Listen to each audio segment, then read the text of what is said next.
Hey y'all, what's going on? Brandon Snyder, team leader of selling with the Snyder Group in the greater Houston area. And today I am bringing you a market snapshot. So today we're going to be talking about a few different things about the real estate market. If you've been living under a rock for the past 2 months, you might have noticed coming out of that rock that things have changed. Interest rates are in the 7% area, which a year ago they were 2.5%, 3%, which is just crazy. We've also seen the number of homes on the market change a little bit. We're going to talk today about what's going on there, price reductions, what we're seeing in the market, and more. So let's jump right into it. So first and foremost, interest rates are at 7%. This is something that was expected as inflation was continuing to creep its ugly head out, and the federal government decided that they were going to combat inflation by increasing the basis points. This has been happening every couple of months. We saw 3% interest rates at the beginning of the year. That is no longer there. We're eventually going to return to a normal interest rate for 4.5%, 5%, probably around there. That's what most economists are expecting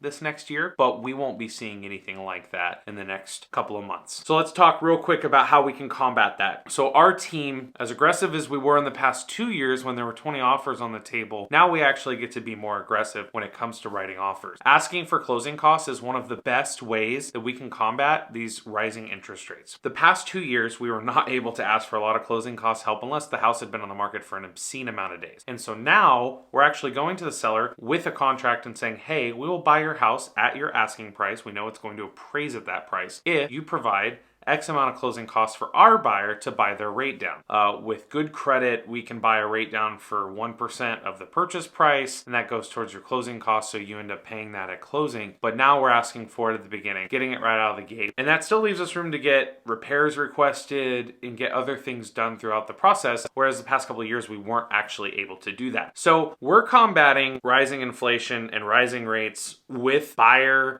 rate buy downs contributed by the seller. But what we're also doing is we're making sure that we're communicating with our clients and their lenders what we can do to lock in the rate immediately, because the rates are kind of changing weekly, going up. I mean, I literally just talked to someone today that said, hey, we were supposed to lock in our rate at 5.5 and now we're at 7. We don't want it to get to 10. Can we lock it in sooner because they're building a new construction? So that brings us to the next point, is that new construction, 100% is one of my recommendations right now for the way to be going moving forward. When you're going new construction, the lenders that they partner with, the builders, they will actually buy your rate down for you as an incentive to purchase their home. I mean, I'm talking like 4.5%, 5%, so back to these normal numbers that we're talking about. I highly recommend taking a look at new construction because it's not just the rate buy now. They're also giving you build incentive to go pick out at the design center. They're giving you closing cost incentives. They're pretty much pulling out all the stops, get that business that they've lost, because a lot of people have canceled their contracts in the past year because of rates changing.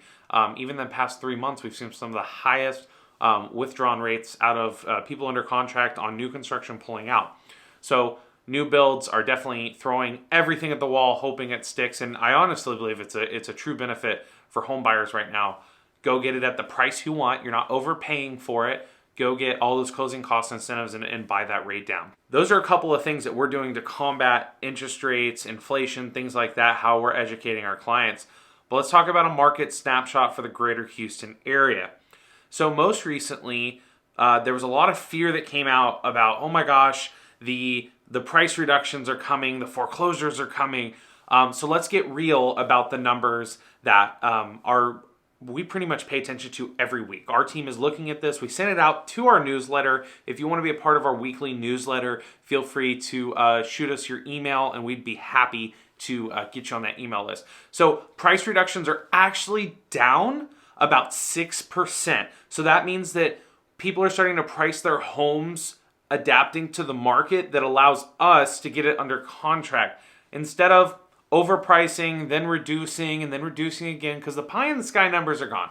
There's no way you're going to get your home sold $200,000 over asking in this market. All the big markets that did that are done. In Houston, we're not seeing 50, 60, 70 over, maybe 5, 10 over if it's a house with a pool, hot market, hot area, but we're really not seeing anything crazy like we used to.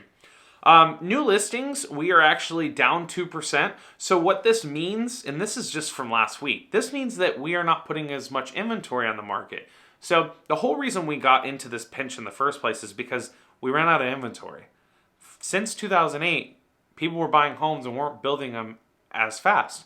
And so that created a bottleneck of supply and demand. There was not enough supply to meet the consumer's demand. While the consumer's demand has slowed down, people are still buying and selling houses, but we still don't have as much inventory as we need. We're at about a 6-month inventory right now. Realistically, that could get a little bit higher. It could stay the same, fluctuate a little bit. But for right now, I think that's actually pretty healthy. Back on the market, we're seeing 7% uptick in back on the market homes in the greater Houston area. That's kind of a big deal. That means people are backing out. Maybe inspections went sideways. Interest rates have gone up. So people are like, oh, I didn't lock in my rate. My pre-approval was from 3 months ago. And I didn't do my due diligence, or my agent didn't do their due diligence. And now we are sitting here like ducks. But there's ways to get creative. So the back on the market thing, it's a little concerning to me. Something to keep an eye on going into the next couple of weeks. We'll pay attention to that and make sure that we give you an up-to-date status on that. But I imagine a lot of it has to do with inspections. A lot of it has to do with new builds going back on the market, because a lot of new construction goes on the market. It'll go in the MLS, it'll go pending, and then someone will back out. So we don't have the full scope there, but I imagine that has a lot to do with it. Let's talk about closed. So last week to this week, we had 1,937 closed homes. That's 6% more week over week. That's a pretty big deal. That means that we're still selling a lot of homes in the greater Houston area. A lot of people have told me in the past year, I'm going to wait until the market crashes and I can go buy a home at whatever price I want. I really don't see that happening. The homes are still selling if it's priced right, if it's in the right location, right school district, and it has the right updates. You're going to sell it for top dollar. We're not seeing that change, but what we are seeing is maybe the investor special homes that used to sell at retail, and now they're going to sell below retail because that's what they're supposed to do. Pending has been a little less than last week, about 2% less than last week.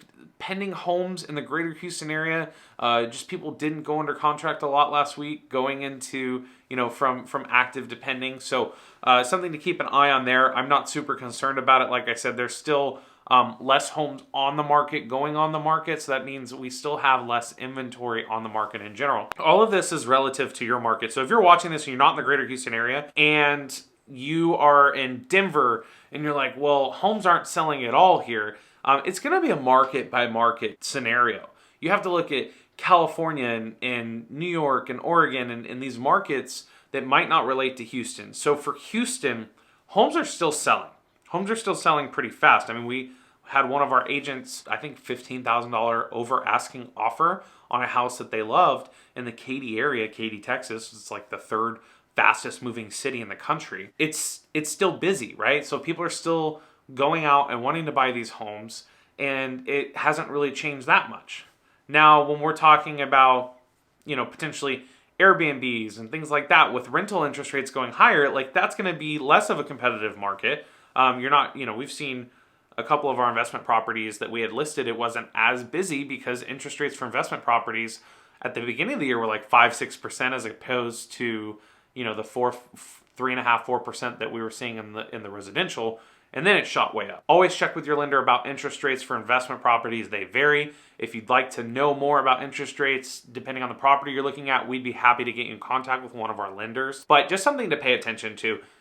As the market continues to mold back into a buyer's market, which is what we are seeing, buyers are getting favorable terms. It's not the interest rate they want, but they're buying down their interest rate. Sellers are offering concessions. They're fixing 90% of the major issues. I mean, we're really seeing a buyer's market come back into the fold here, and we're really happy about that.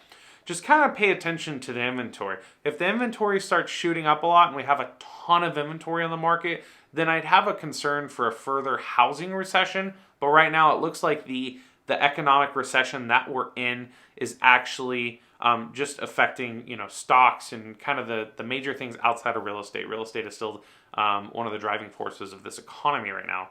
If there's anything out of the past 2 years that has really kind of made me realize how our economy works, if housing's doing really well, a lot of the other things start to do really well. Medical, oil and gas, especially in the Houston area, has always been a mainstay of our economy, but the housing market has done wonders for Texas's economy. If you found any value to this video, we would absolutely love to connect with you. Feel free to like and subscribe. We put out new videos every Friday. If you want to get on our email list and you want to get to know us more, Selling with the Snyder Group, feel free to follow us on social media, Instagram, YouTube, LinkedIn, etc. We would love to serve you and your family selling, buying, investing in the real estate area, and we'd be happy to talk to you soon.